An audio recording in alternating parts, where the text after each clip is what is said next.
सभी छोटे बड़े श्रोताओं को सुनीता भटनागर का प्यार भरा नमस्कार। ऑडियो स्टोरीज के हमारे चैनल कहानी जगत में आप सभी का स्वागत है।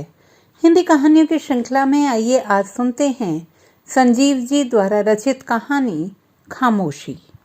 कहानीकार के अनुसार यह एक पूर्णतः काल्पनिक कहानी है जिसका किसी व्यक्ति या संस्था से कोई संबंध नहीं है।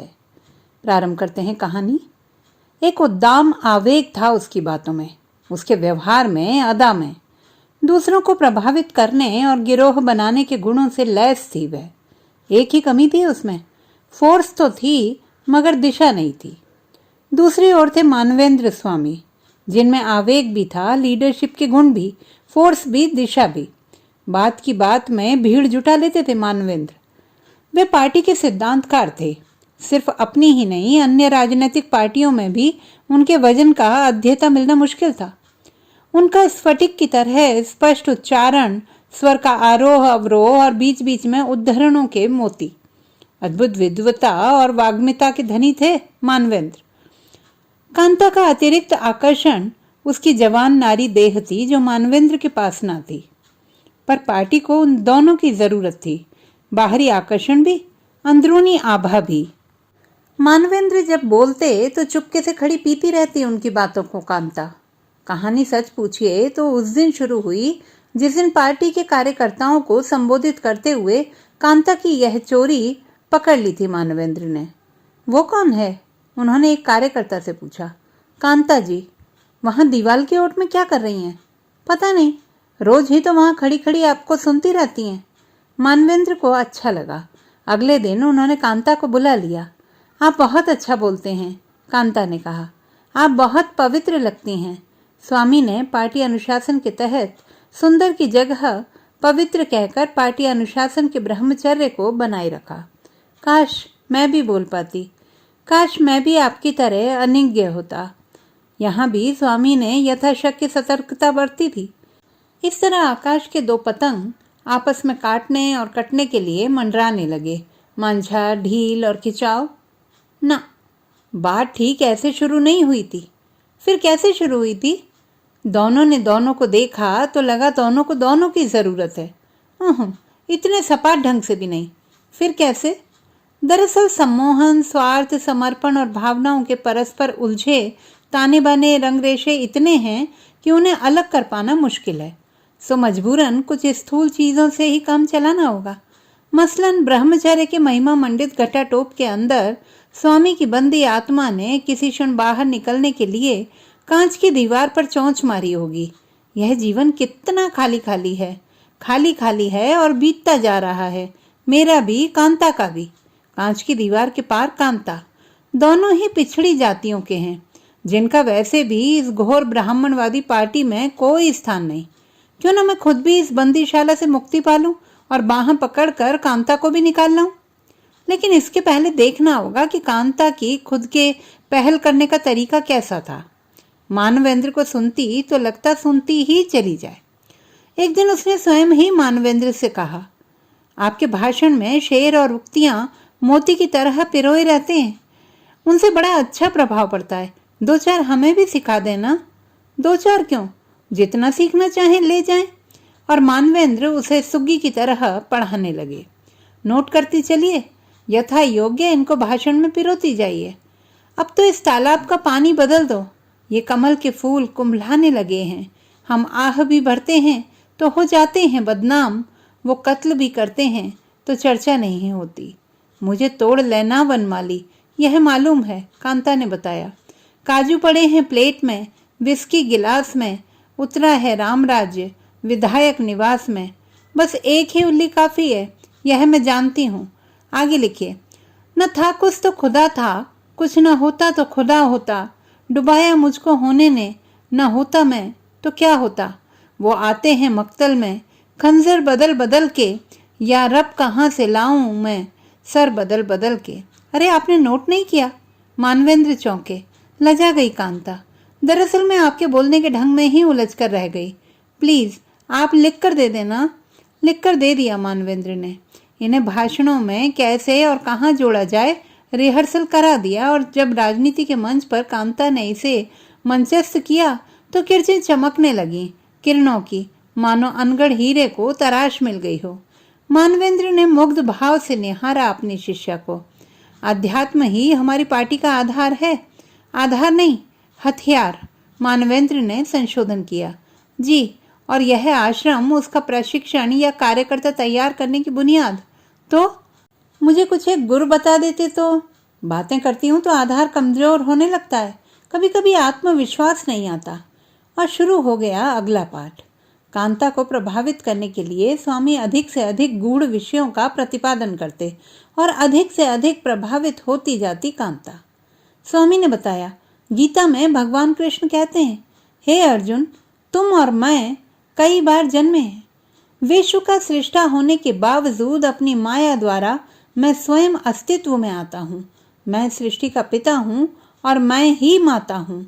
मैं मार्ग हूँ, मैं ही साक्षी और मैं ही अंतिम शरण्य।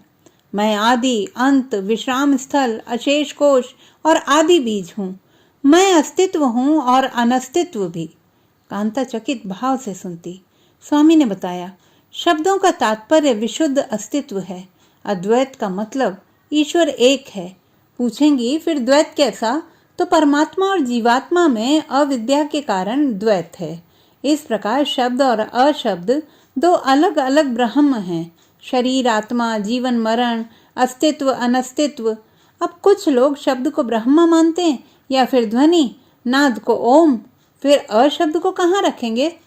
कांता को प्रभावित करने के लिए स्वामी गूढ़ से गूढ़तर होते जाते। वाचन के बीच रुककर कांता के चेहरे पर पड़ रहे प्रभाव को आंकते जाते। कांता उकसाती, बोलते जाइए, अच्छा लगता है, मन पवित्र होता जाता है। सृष्टि के बाहर कोई ईश्वर नहीं और ईश्वर के बाहर कोई सृष्टि नहीं। सत्य और असत्य में कोई अंतर नहीं, लेकिन सब के ऊपर परम सत्ता शून्य है। कांता के सिर के ऊपर से गुजर जाता। यह कैसे स्वामी जी? सृष्टि कब से है? ब्रह्मांड कितना बड़ा है और वह किस में समाहित है? उपनिषदों में लिखा है कि सृष्टि स्वतंत्र पैदा हुई है, स्वतंत्र ही स्थित है और स्वतंत्र ही विलीन हो जाती है। मैंने आपको एक पुस्तक दी थी उपनिषदों की।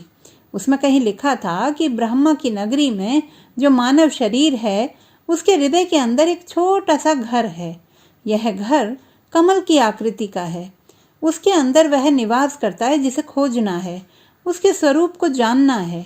वैसे तो वह अगाध है, पर एक रास्ता है, वो ऐसे कि जो बूंद में है वो समुद्र में है। ब्रह्म पर ब्रह्म, यद्यपि वह एक जगह बैठा है, लेकिन उसकी गति व्याप्ति दूर दूर तक है। स्वयं सुख से पूर्ण है वह, लेकिन हर शय के अंदर बेचैन है। सर्वत्र उसकी सत्ता है। वह आनंद है और आनंद से परे भी, विद्वानों की कल्पना से भी परे। ऐसा क्यों स्वामी जी? स्वामी जी, मानवेंद्र ने संबोधन को अंदर ही अंदर चुभलाया। उससे जो इंद्रियोत्तेजक रस निकला वह उनके कौमार्य को सहला गया। बोले, वह असीम है, लेकिन जीव मात्र तो ससीम है। प्रकाश की गति कितनी है मालूम? ना, 1,86,000 मील प्रति सेकंड। इस वेग से चलें फिर भी करोड़ों करोड़ वर्ष तक चलते रहने के बावजूद उसके छोर तक नहीं पहुंच सकते। कितने ही ऐसे तारे हैं जिन्हें हम देख तो पाते हैं, मगर उनकी वह किरण कितने प्रकाश वर्षों में आई है हम तक। हम क्या स्थूल भाव से उस तक पहुंच जाएंगे? कांता मूर्खों सा ताकती रहती। जब जब ऐसा होता, स्वामी विजयी भाव से उसे देखते। स्वामी ने शेव करते समय आईने में खुद को गौर से निहारा। काला रुक्ष पठारी चेहरा। वेदव्यास चौंक गए। अरे, यह तो कांता की आवाज है। पलट कर देखा, कहीं कोई नहीं। कांता ने चंदन की बिंदी लगाते समय आईने में खुद को निहारा।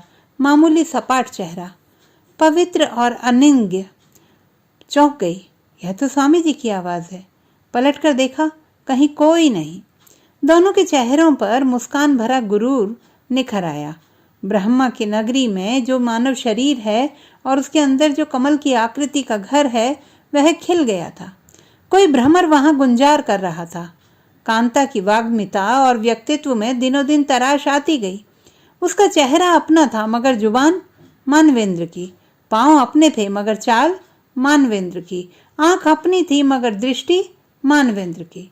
कांता के इस चेहरे पर जवानी की दीप्ति के साथ विद्युता की लाली खिलने लगी थी, मगर यह तो खिलने की शुरुआत भर थी।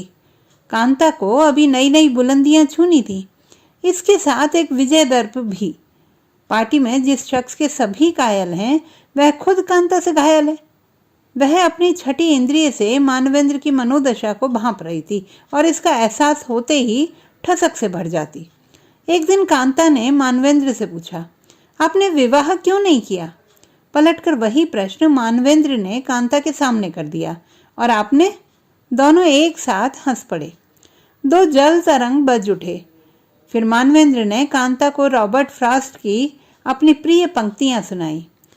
The woods are lovely, dark and deep, but I have promises to keep, and miles to go before I sleep, and miles to go before I sleep. कविता ही नहीं, उसका अनुवाद भी। जंगल घने, गहरे और सुहावने हैं, मगर मुझे अभी वायदे निभाने हैं। सोने से पहले मीलों चलना है मुझे, मीलों चलना है मुझे, सोने से पहले। राजनीति, भाषा, साहित्य, दर्शन, विज्ञान, कुछ भी तो नहीं छोड़ा मानवेंद्र ने। सब पर समान अधिकार। यह आदमी आदमी है या ज्ञान का पहाड़? कांता सोचती। रोज ही कुछ न कुछ पूछती कांता। एक दिन पूछा, स्वामी जी, कोरा का मतलब क्या होता है? कोरा मतलब स्वच्छ। कोरा मतलब अभी तक जिसका इस्तेमाल ना हुआ हो। कोरा मतलब जिसमें दाग ना लगा हो। कोरा मतलब ब्रह्मचार्य, जैसे हम, तुम। स्वामी ने यह भी बताना चाहा और कोरा की व्याख्या भी। कोरा कागज था ये मन मेरा, लिख लिया नाम उस पर तेरा। पर यह छिछला लगा, कह नहीं पाए। अचानक चौंके, अरे यह ध्वनि थी या प्रतिध्वनि? आखिर उसने कोरा शब्द का अर्थ ही क्यों जानना चाहा, और जानना चाहा या बताना चाहा? कोरा कागज के हिंडोले पर कई दिन तक झूलते रहे मानवेंद्र। मानवेंद्र का छोटा सा कमरा पत्र पत्रिकाओं, अखबारों, पैम्पलेटों, पांडुलिपियों, पुस्तकों से अटा हुआ कमरा। कुछ दिनों से वह अव्यवस्थित कमरा व्यवस्थित नजर आने लगा। सारी चीजें करीने से सजी नजर आने लगी। घर भी बुहारा बटोरा। कौन करता है यह सब, सोचा करते मानवेंद्र। और एक दिन उन्होंने चोर को पकड़ लिया। कांता जी आप? शर्माकर जाने लगी कांता। हाथ बढ़ाकर रोक लिया मानवेंद्र ने। चली जाना, पर एक चीनी कहानी सुनने के बाद। एक गरीब आदमी था, कुंवारा था। दिन भर के काम से थक कर आता, सोचा करता काश घर में कोई औरत होती, साफ सफाई कर देती। बाहर से थके मांदे आने पर घर इतना सूना सूना तो ना लगता। दीवार पर एक कैलेंडर था जिसमें एक सुंदर जवान औरत का चित्र था। वह अक्सर उस जवान स्त्री के चित्र को सुनाते हुए यह सब कहता। एक दिन घर आकर उसने देखा कि घर की साफ सफाई हो गई है, खाना भी बनाकर रखा हुआ है। गरीब आदमी को आश्चर्य हुआ, कौन करता है यह सब? एक दिन समय से पहले आकर उसने अपने घर में झांका तो देखा कि कैलेंडर वाली औरत झटपट घर का सारा काम निपटा रही है। काम निपटा कर वह वापस कैलेंडर में जा समाई। अब उसे याद आया कि इसके पहले कैलेंडर खाली था। उस दिन उसने कुछ न कहा, लेकिन दूसरे दिन वह फिर चुपके से आया। कैलेंडर वाली औरत हड़बड़ाकर कैलेंडर में समाने जा ही रही थी कि उसने उसका हाथ पकड़कर रोक लिया। अब तुम मेरे घर में, मेरे मन मंदिर में समा चुकी हो, कैलेंडर में वापस नहीं जा सकती। कांता को होश आया तो उसने पाया कि उसका हाथ खुद मानवेंद्र के हाथ में था। कांता ने हाथ छुड़ाया नहीं। मानवेंद्र पर मस्ती छा गई। उम्र के 20 साल पीछे चले गए। चूमना चाहा, कोई देख लेगा। धीरे से हाथ छुड़ाकर चली गई कांता। दोनों ही ब्रह्मचार्य में थे। ऐसा करना तो दूर, सोचना भी पाप था। अगले ही दिन मानवेंद्र ने पार्टी प्रधान और आश्रम के प्रभारी दोनों को पत्र लिखा। मजमून एक ही था, मैं ब्रह्मचर्य का परित्याग कर गृहस्थ जीवन जीना चाहता हूँ, कृपया मुझे इसकी अनुमति प्रदान करें। पत्र पढ़कर गंभीर हो गए पार्टी प्रधान। सामने खड़े मानवेंद्र से कहा, सर्वस खाई भोग करी नाना, समर भूमि से दुर्लभ प्राणा। जी ऐसा तो नहीं है, पार्टी के लिए तो मैं आज भी समर्पित हूँ, आगे भी रहूंगा। रही बात गृहस्थ जीवन की, तो आश्रम के चंद लोगों को छोड़कर सभी वैवाहिक जीवन जी रहे हैं। आपसे बहस में तो हम उलझना चाहते नहीं, पर यह तो बताइए, विश्वामित्र का तप खंडित करने वाली वह उर्वशी है कौन? कांता जी। कांता? पूछकर मौन हो गए पार्टी प्रधान। आश्रम में भूचाल आ गया। हमें तो पहले ही दाल में कुछ काला नजर आ रहा था। एक टिप्पणी। गौतम बुद्ध ने इसीलिए अपने संघ में स्त्रियों का प्रवेश वर्जित कर रखा था। दूसरी टिप्पणी, पर वर्जित रह पाया?